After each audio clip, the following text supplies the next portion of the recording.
ত্রুটি ছিল না, চেষ্টার কোনো কমতি ছিল না। এই অসহায় জনগণের পাশে দাঁড়াবার জন্য আমরা সবাই মিলে চেষ্টা করেছি। তারপরও আমাদেরকে ছেড়ে চলে গেছেন অনেকেই, প্রায় 70টা তাজা প্রাণ ঝরে গেছে, অনেকে আহত হয়েছেন। এই অনাকাঙ্ক্ষিত ঘটনায় সারা দেশ, সারা জাতি শুধু নয়, সারা বিশ্ববাসী হতবিহ্বল হয়ে পড়েছে। আমরা এই ঘটনার পুনরাবৃত্তি হোক সেটা চাই না। নগর কর্তৃপক্ষ হিসেবে যান মালের নিরাপত্তা নিশ্চিত করার দায়িত্ব যেমনিভাবে নগর কর্তৃপক্ষের, সেই সাথে সাথে এই নগরের মানুষকে সেবা প্রদানকারী প্রতিটি সংস্থার দায়িত্ব। সেই সঙ্গে সঙ্গে আমি অবশ্যই বলবো, যান মালের নিরাপত্তা নিশ্চিত করবার জন্য নগরবাসীরও দায়িত্ব রয়েছে, ব্যবসায়ীদেরও দায়িত্ব রয়েছে, সর্বস্তরের জনগণেরও দায়িত্ব রয়েছে। সবাই মিলে যদি আমরা আমাদের দায়িত্বটুকু পালন করতে পারি, তাহলেই মাত্র এ ধরনের দুঃখজনক ঘটনার পুনরাবৃত্তি রোধ করা সম্ভব। আমরা চাই, যদি আমাদের কোনো দুর্বলতা থাকে, সেই দুর্বলতাগুলোকে আমরা কাটিয়ে উঠতে চাই। সেই সঙ্গে সঙ্গে আমরা চাই আমাদের জনগণ, আমাদের ব্যবসায়ী ভাইরা, আমাদের জনগণ সচেতন হবে, সম্পৃক্ত হবে, এই ধরনের দুর্ঘটনা যাতে আর না ঘটে। আমাদের প্রশাসনিক দুর্বলতার সঙ্গে সর্বস্তরের জনগণের সচেতনতা, সম্পৃক্ততার সমন্বয়ের মধ্য দিয়েই সম্ভব একটি দীর্ঘস্থায়ী মেয়াদে আমাদের নাগরিকদের জানমালের নিরাপত্তা নিশ্চিত বিধান করা। শুধুমাত্র প্রশাসনিক উদ্যোগ, প্রশাসনিক কার্যক্রম যথেষ্ট নয় বলে আমি মনে করি। আমার এই 3.5 বছর 4 বছরের অভিজ্ঞতার আলোকে আমি এটুকু বলতে পারি, শুধুমাত্র প্রশাসনিক উদ্যোগ যথেষ্ট নয়। সেই সঙ্গে সঙ্গে যতক্ষণ না পর্যন্ত আমাদের জনগণ সচেতন হয়ে এই প্রক্রিয়ার সঙ্গে সম্পৃক্ত না হবে, ততক্ষণ পর্যন্ত এই বিষয়টিকে নিশ্চয়তার দিকে নিয়ে যাওয়া অত্যন্ত দুরূহ একটি ব্যাপার।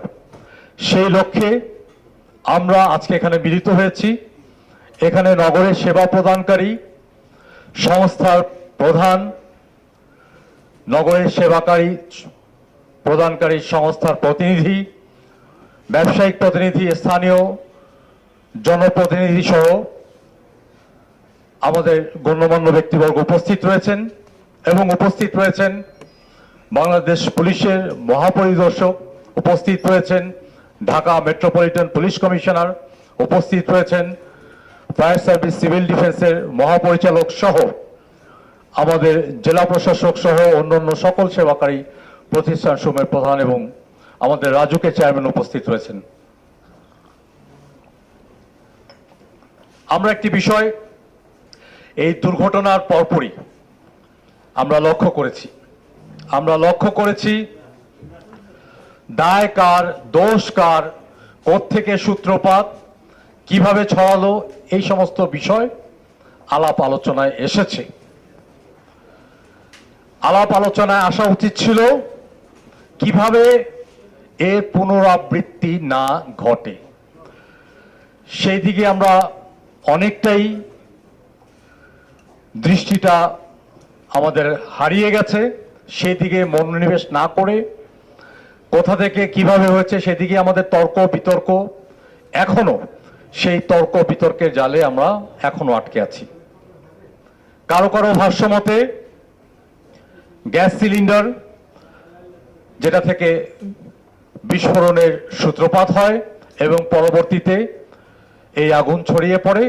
কারো কারো মত এরকমও রয়েছে কেমিক্যাল গোডাউন থেকে এই আগুনের সূত্রপাত ঘটে, পরবর্তীতে সিলিন্ডার বিস্ফোরণে এই আগুনের ব্যাপকতা পায়। কারণ তদন্ত সাপেক্ষে তদন্ত কমিটি করবে। আমরা প্রফেশনাল মানুষ নই, সরকারের সংস্থা রয়েছে, এ বিষয়ে যথাযথ তদন্ত করে তার রিপোর্ট পেশ করবে। তারপরে আমরা একমাত্র নিশ্চিতভাবে বলতে পারবো এর সূত্রপাত কোথায়। এর আগে আমরা কোনো মতামতকেই গ্রহণ করে আমাদের কার্যপরিধি নির্ধারণ করতে পারি না। যাই হোক, আমরা তর্ক বিতর্কের বেড়াজালে আটকে না থেকে আমরা আমাদের নাগরিকদের জান মালের নিশ্চয়তা বিধানকল্পে প্রয়োজনীয় সকল ব্যবস্থা গ্রহণ করতে চাই। সেই সঙ্গে সঙ্গে আপনারা জানেন যে এই পুরনো ঢাকা বাংলাদেশের অর্থনীতিতে এই পুরনো ঢাকার ব্যবসায়ী সহ এই পুরনো ঢাকার জনসাধারণের যথেষ্ট পরিমাণে অর্থনৈতিক কর্মকাণ্ডে ভূমিকা রয়েছে। এই পুরনো ঢাকা থেকে সারা বাংলাদেশের বিভিন্ন প্রত্যন্ত অঞ্চলে বিভিন্ন সামগ্রী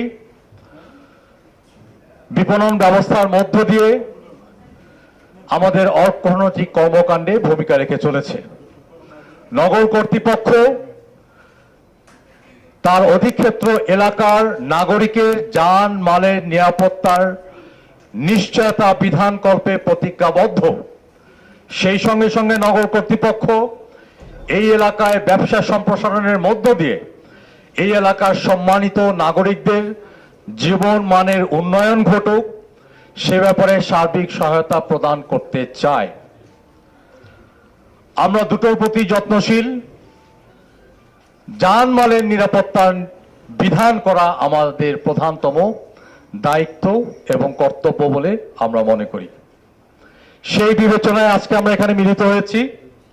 আমরা আজকে আলাপ আলোচনার মধ্য দিয়ে আমাদের করণীয় নির্ধারণ করতে চাই এবং এই করণীয় যাতে সাস্টেইনেবল হয়, দীর্ঘস্থায়ী হয়, দীর্ঘমেয়াদী হয় এবং একটি দীর্ঘমেয়াদী পরিকল্পনা প্রণয়ন এবং সেই পরিকল্পনা বাস্তবায়নের মধ্য দিয়ে আমরা আমাদের সম্মানিত নাগরিকদের জানমালের নিরাপত্তার নিশ্চয়তা নিশ্চিত করতে চাই। সেই লক্ষ্যে আপনারা আপনাদের সুচিন্তিত মতামত প্রদান করবেন। এখানে আইন শৃঙ্খলা রক্ষাকারী বাহিনীর সর্বোচ্চ ব্যক্তিত্ব উপস্থিত রয়েছেন, যারা এই কার্যক্রম পরিচালনা করবেন তারা উপস্থিত রয়েছেন। এখানে আমাদের গোয়েন্দা সংস্থার যারা আমাদেরকে বিভিন্ন তথ্যপত্র দিয়ে আমাদেরকে সাহায্য করতে পারেন তারা উপস্থিত রয়েছেন। এখানে ব্যবসায়িক প্রতিনিধিবৃন্দ যারা রয়েছেন তারা উপস্থিত রয়েছেন। এখানে বিভিন্ন ইউটিলিটি সার্ভিস প্রদান করেন তারাও এখানে উপস্থিত রয়েছেন। জেলা প্রশাসকের প্রধান এখানে উপস্থিত রয়েছেন। সবকিছু মিলিয়ে সিদ্ধান্ত গ্রহণ, সিদ্ধান্ত বাস্তবায়ন এবং নগরবাসীর নিরাপত্তা বিধানকল্পে যে সমস্ত নেতৃবৃন্দের প্রয়োজন ছিল আমরা সকলে এখানে উপস্থিত রয়েছি। আজকে সকলের আলাপ আলোচনা সুচিন্তিত মতামতের ভিত্তিতে আমরা সিদ্ধান্ত গ্রহণের মধ্য দিয়ে আমাদের এই শহরের মানুষের জীবনের নিরাপত্তা নিশ্চিত করবার জন্য পদক্ষেপ দ্রুততম সময়ের মধ্যে শুরু করব এই আশাবাদ ব্যক্ত করে আপনাদেরকে আলোচনায় অংশ নেবার আহ্বান জানিয়ে আমার সূচনা বক্তব্য শেষ করছি। আল্লাহ হাফেজ।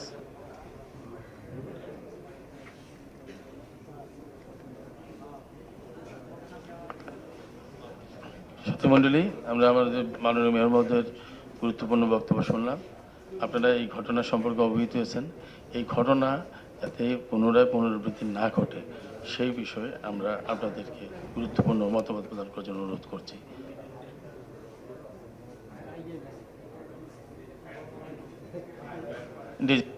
ডিজি ফায়ার মহোদয়কে বক্তব্য রাখার জন্য অনুরোধ করতেছি।